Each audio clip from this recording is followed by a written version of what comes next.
Hello and welcome to this presentation and discussion about the article White Collar Criminality written by Edwin Sutherland. Well, first let's start by introducing the author of this major work, Edwin Sutherland, who can be seen on the right picture. He was born in the USA in 1883 and Sutherland earned his PhD in sociology at the University of Chicago. And in the 20th century he became one of the most influential criminologists of his time. And because he graduated in Chicago, much of his study was influenced by the Chicago School approach to the study of crime, which emphasized social and physical environmental factors rather than genetic or personal characteristics. First, Sutherland provides a definition of white-collar crime. He states that it is a crime committed by a person of respectability or a person in position of trust and high social status in the course of his occupation. So white-collar crime is not about rich people committing all types of crime. An example should make this definition somewhat easier to grasp. Because when a lower level bureaucrat takes money from a third party in order to get that third party some contract or something, this act is typically regarded as white collar crime. Although lower level bureaucrats aren't extremely rich, but they make use of their occupation and they make use of their position of trust and respectability, and that is what Sutherland calls a white collar crime. And this is of course an example of corruption or bribery, for instance. Well, Sutherland continues by arguing that crime statistics don't account for the white collar crimes. For instance, only 2% of people in prison belong to the upper class. Crime statistics are drawn up by the police and courts and account for crimes such as murder, burglary, theft, robbery and so on. But this type, Sutherland says, are typically lower class people types of crime. Sutherland argues that our present day crime statistics are a biased sample who really focus on the lower class crimes and who disregard a major field in crime, which is of course white collar criminality. And he states that the difference in criminal behavior between the lower and upper class isn't as big as statistics seems to tell us. And because all the crime theories are developed with that biased sample of statistics, almost every theory disregards the field of white collar crime. Most theories sees crime as a product or result of poverty, and Sutherland thinks that this is misleading and incorrect. And in order to prove that white collar crime actually exists, because it's quite hidden often, he touches upon a lot of different examples and illustrations of it.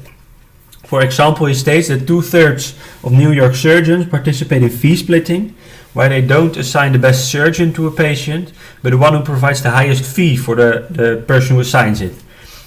And he gives quite a lot of other illustrations to prove that white collar crime is more present as you might think, and to underline the statement that crime isn't concentrated in the lower class. Well, Sutherland continues his debate about white collar crime by explaining why this type of crime should be regarded as a real crime, because some people tend to think that it's harmless and victimless, but Sutherland strongly disagrees. At first, the financial cost of white collar crime are presumably much bigger than the cost of all other crimes. For instance, a $1 million robbery is practically never heard of, while the sum stolen by President Kruger in Pretoria around 1900 equals roughly $250 million US.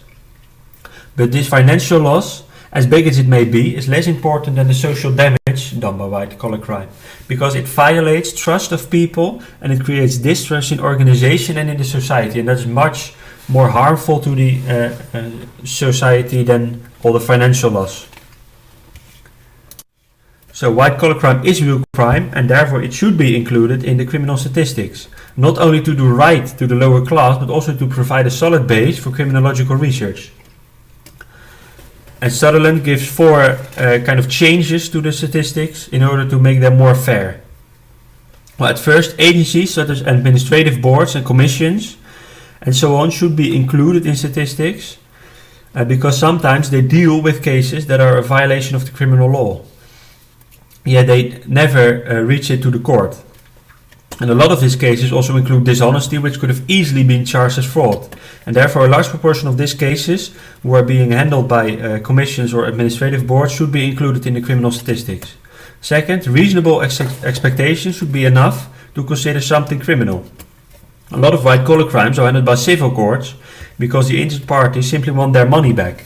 They are not interested in punishment or prison, whatever, but these cases shouldn't be excluded from the crime statistics.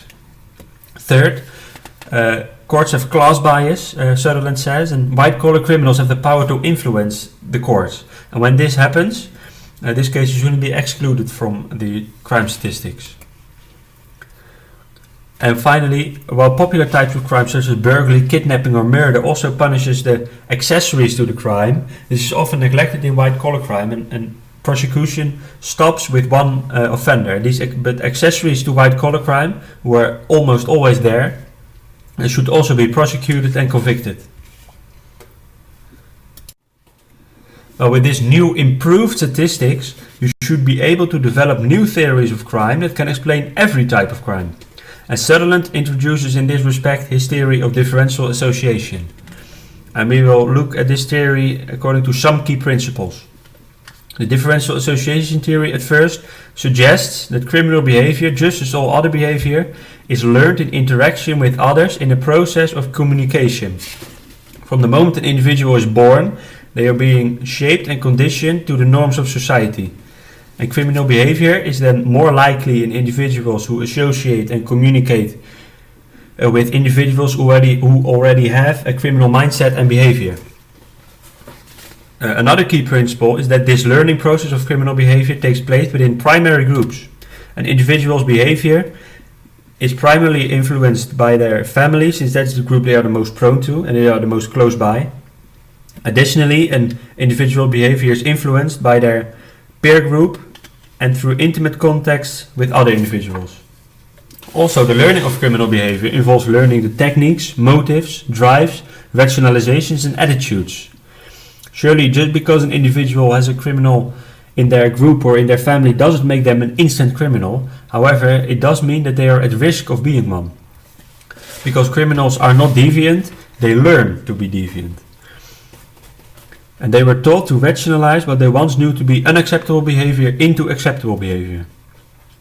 And the dominant premise in this differential association theory is that a person becomes a criminal when there is an excess of definitions favorable to violation of the law over definitions unfavorable to violation of the law. So, because an individual associates with more members of a group who favor deviance than with members of a group who favor societal norms, that individual is more likely to act defiantly. And finally, the assumptions that associations differ in frequency, duration, and intensity. And this principle suggests that there's a direct relationship that affects how often, for what length of time, how important, and how intense deviant behavior occurs. Social disorganization is the second general process where Sutherland touches upon. The process of differential association can exist because society isn't organized to counter criminal behavior or the learning process of criminal behavior. The law is being caught up by reality. For instance, a businessman has to play by the rules of the game in order to compete with his competitors. However, these rules of the game are often in conflict with legal rules. A businessman wants to compete and he thinks only of his own interest rather than the broader societal norms, and therefore he has to break some legal rules in order to be able to compete. And therefore crime and the process of differential association continues to exist. Well, some scholars have tried to test Sutherland's theory. Cressy, for example, tested the differential associations theory in his study on embezzlement.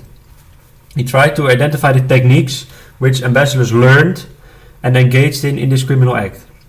At first sight, it seems that Cressy's study confirms the theory of differential association.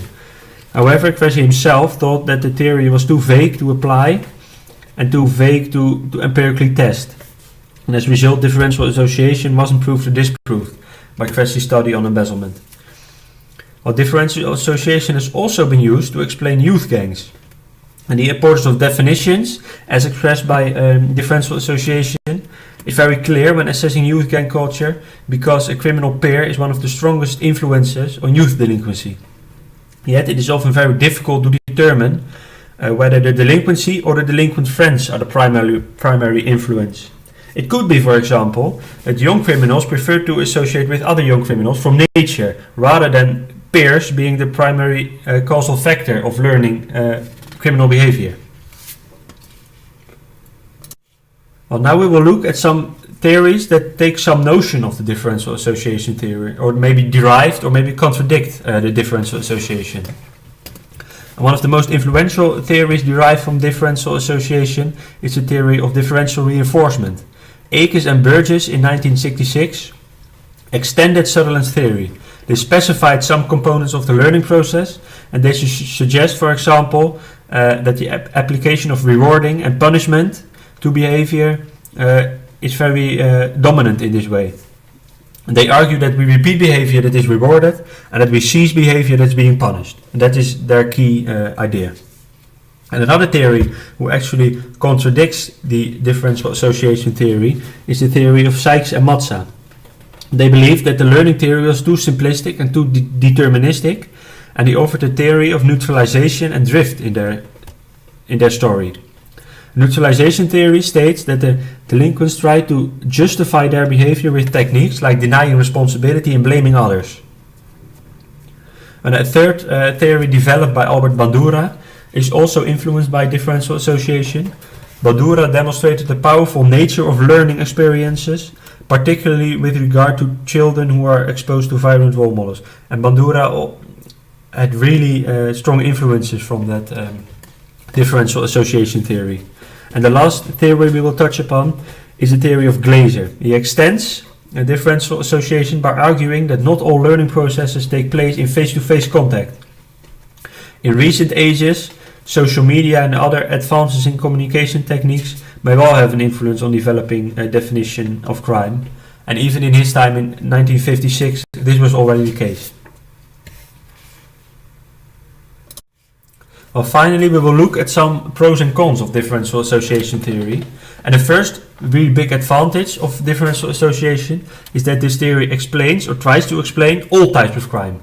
You can make sense of white-collar crime, but it also applies to murder or burglary, for instance. Also, the theory thrives in its simplicity. The notion that criminal behavior is learned in interaction with others is a very strong yet simple idea. However, this simplicity of the theory can also be regarded as a weakness. As Cressey's embezzlement study illustrates, the theory is very hard to empirically test. Besides, some scholars criticize the vagueness of the definition of white-collar crime as used by Sutherland. In this definition, any person in a position of respectability or trust could be guilty of white-collar crime. For instance, a car mechanic is a person in position of trust, yet many disagree that a car mechanic is capable of doing white-collar crime. Another criticism is that the first act of crime isn't explained, because at some time someone committed the first act of embezzlement. And yet, by definition, the first act can't be learned from peers. And also, the way in which a society defines what is criminal and what is not isn't being discussed. There's always a debate in society going on about the law and changes in the criminal law, and there isn't a general consensus regarding the state of criminal law, and this process is being neglected in the differential association theory. And the last criticism contains the notion that crimes of passion can't be explained. They are not learned, but they are an outburst of anger and frustration, and differential association has a hard time explaining this particular type of crime. Now to wrap up, differential association wants to be a general theory of crime, capable of explaining all types of crime, from burglary or murder to white-collar crime and corruption. Criminals are essentially no different than other law-abiding citizens, as differential association suggests, which is typical for the Chicago School and the interactionist approach Sutherland takes. Sutherland makes a valuable contribution to criminology in seeking to explain criminal and non-criminal behavior at the same time. Learning of all behavior occurs the same way, Sutherland says. However, to simply say that criminals engage in criminal behavior because they have learned to do so isn't quite the inspiring story. And the theory is on some important aspects too vague and too broad to empirically test. Yet Sutherland's theory remains an exceptionally important work in the way in which sociology, psychology and criminology is taught today. Well, finally, we have a sheet of references of all the sources I used for this presentation. I hope you enjoyed this presentation and that you learned something from this presentation. Thank you for listening.